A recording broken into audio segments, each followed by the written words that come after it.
Media Group. Sherry, how are you? And I know you're excited about our guest today. I'm doing great, Neil. Thank you. And I am excited about our guest because, he came to Storehouse Media Group, want his book edited, and we end up having a lot in common. And we share a lot of past that we'll get into in a minute. Is because I want to talk about his book because he put out a really good book and it's based on a true story, right? And we're going to get into all of that.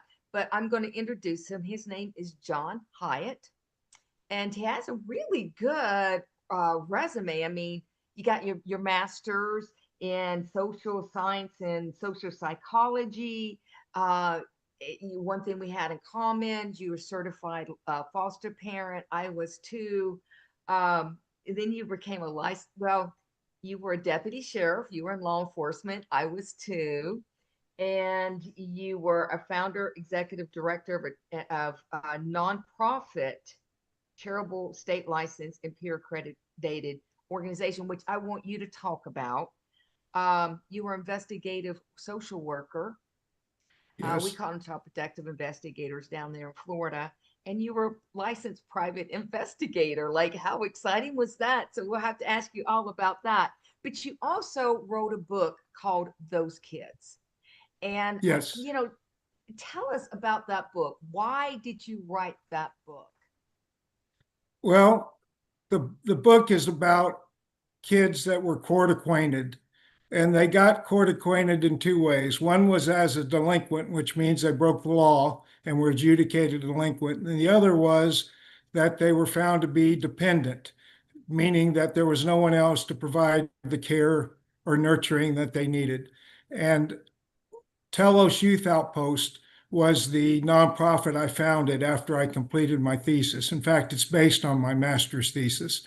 And its job was to provide residential care and treatment for these kids. But in addition, we ran a very strenuous wilderness program, mountaineering, rock climbing, backpacking, running rivers. We're not talking about short river trips. We're talking about days long river trips, 70-mile river trips, camping alongside the river.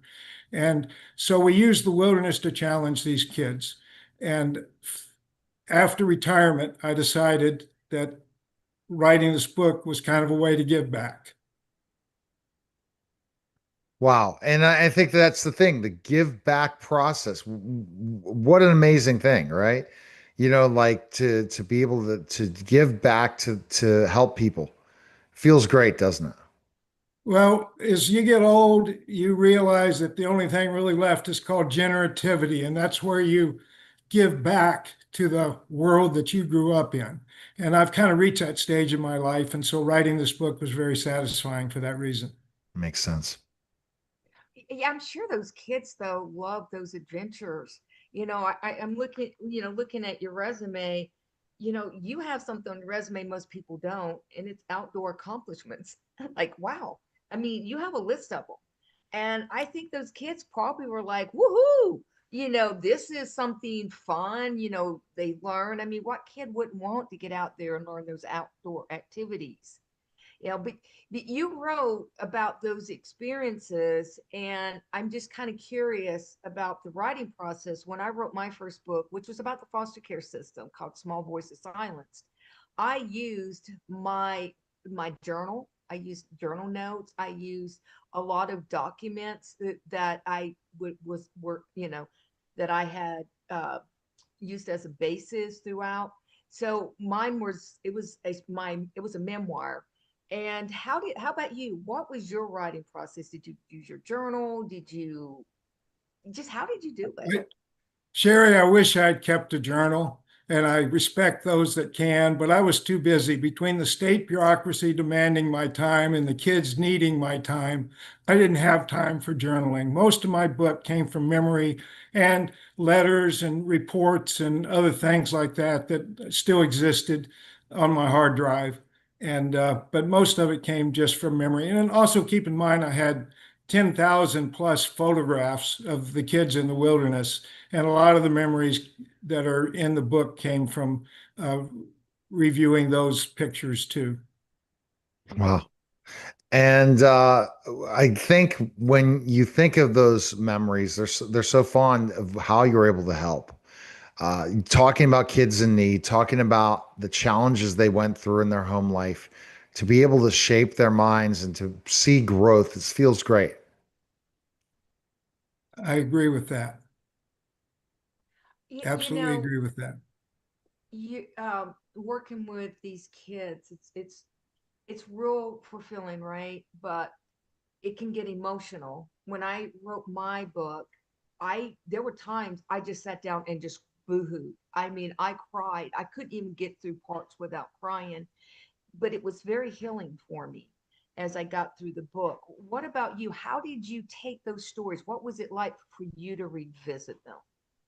It was at times it was difficult. I'm a man, but we have our weaknesses too, and um, gut-wrenching recollections are difficult to talk about and to remember and to write about.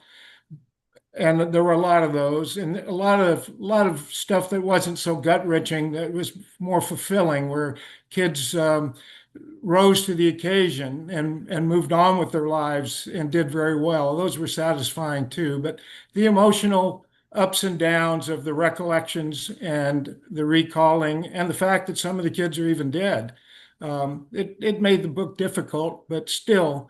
I'm glad that I went through all that, as you probably are with the book you wrote about foster kids.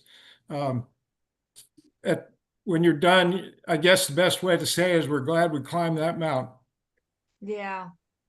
And what a mountain it is. I mean, I would sit there and go, when I would go to meetings and stuff, I'm like, oh my gosh, I feel like I am put on Stone Mountain with a toothpick to chip away at what was going on, because it's enormous.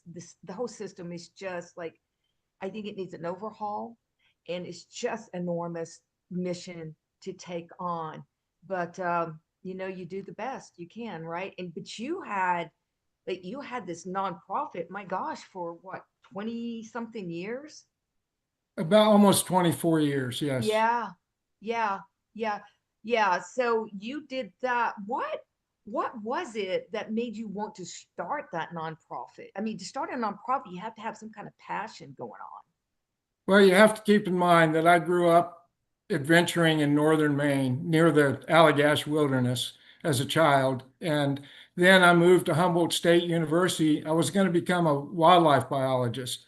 And while I was there, I ran into a couple brothers who had their younger brothers in a scout troop that fell apart. The leadership fell apart. And so they resurrected the scout troop, and I had become good friends. So they kind of roped me into being a part of it. And after working with scouts, doing the things that Telos kids would later do, I realized that there was really something going on. And I wanted to know what that was. And so I went back to college to earn a master's and to explore the psychology behind wilderness adventuring that makes it so useful and helpful to adolescents, especially those having a difficult time growing up. And I think to some extent we found an answer to that, and that's in the book as well. And Yeah. that's fabulous to be able to find something like that and to be able to see it. What's been the biggest feedback that you found so rewarding for people who have read your book? I think I haven't got a lot of feedback because it's just come out, but the little bit that I've gotten, the people are like the fact that it's kind of a conversational style. They enjoy reading it. It's easy to read. They like sharing the ups and downs of the boys that um, came to the boys' home and lived there and participated in the wilderness adventures. So far the reviews have been good, the few that I've received. That's great. And that feels good just to have those. And finally for the book to come out. And how was it working with Sherry at Storehouse Media Group? How did that go? Sherry was fantastic, and she's very underpaid. I think she'll admit that she didn't charge me probably half of what I should have been charged. She gave me probably 400 corrections, but further than that, she said, I suggest that you might think about this, right? And from all those suggestions, I was able to kind of use her response as a role model to go back through and totally rewrite and re-edit my book until I had some satisfaction that it was ready to be published. That's And by the way, Sherry, you are in the acknowledgments. Thank you. Thank you. You're That's welcome. I'm very honored. Thank you. It was great working with you and on your book. And again, the the similarities that we share is it's just wonderful. It's relatable. You know, I that you could had tell that the subject matter was close to your heart yeah, from the way and the care that you gave me and your response to my manuscript. yeah, Thank yeah. you. It resonated for sure. Yeah. and that's the power of what is needed out there to provide those stories, and that's what Storehouse Media Group does. And I think, when you're doing something that gives back, there's just something that feels so good about it, and you want those stories to be heard everywhere. That's correct. And it's not the success of the book I really look forward to or want. It's the success of the boys' stories reaching out to people who can then take what we've learned and maybe carry it farther into the future to expand the way that we help and handle and treat and care for these children. What Yeah.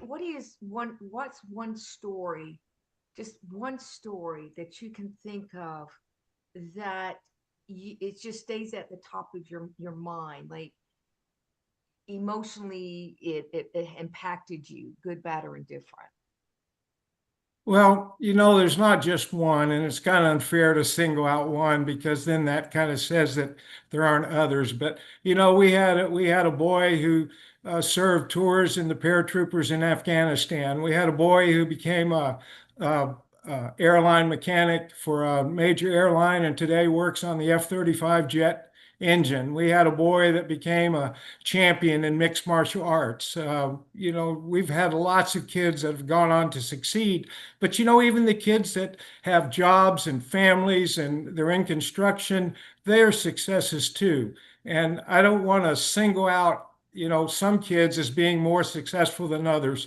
A lot of those kids have gone on to put lives together for themselves, to learn. They learned to make good choices. They got themselves educated. They learned skills, and they're living their destinies as good citizens. Right. There you go. Sherry, and that's why you started Storehouse Media Group, to be able to tell these stories. That's right. That's right. I have a question in reading your book, John. What is it that you want readers to learn walking away from it? What's the message you want to give I them? want them to learn the humanity of these kids. They're not throwaway children. They're children that need to be as included in our society as any others. They don't need to be afraid of them. Um, you can reason with them. They're logical. They want to fit in.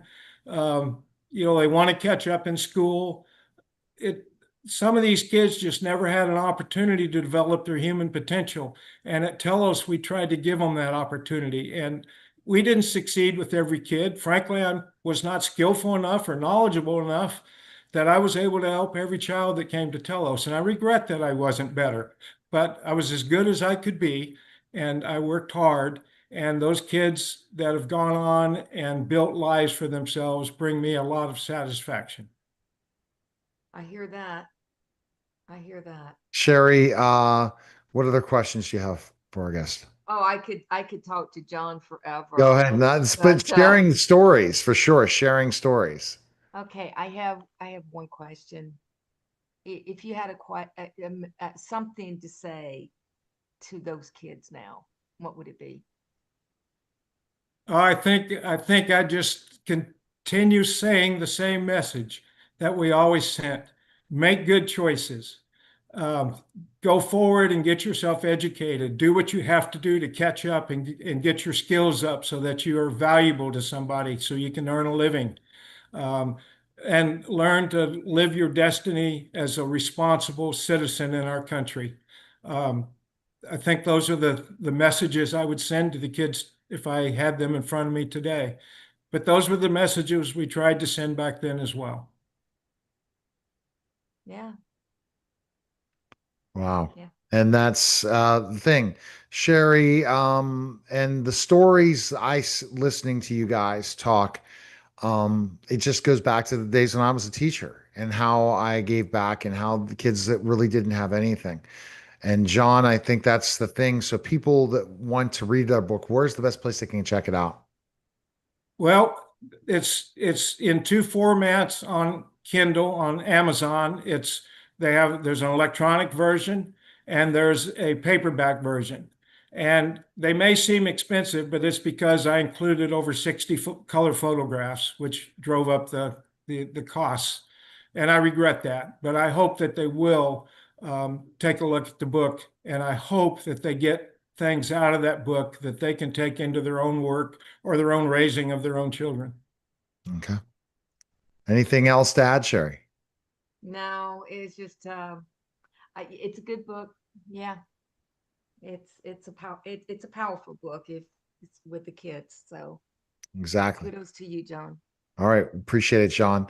All right. Thank, That and go thank ahead. you guys for the opportunity. You're welcome. And Absolutely. go to storehousemediagroup.com right now and schedule a call with Sherry today. Appreciate it, guys. All right. That was a special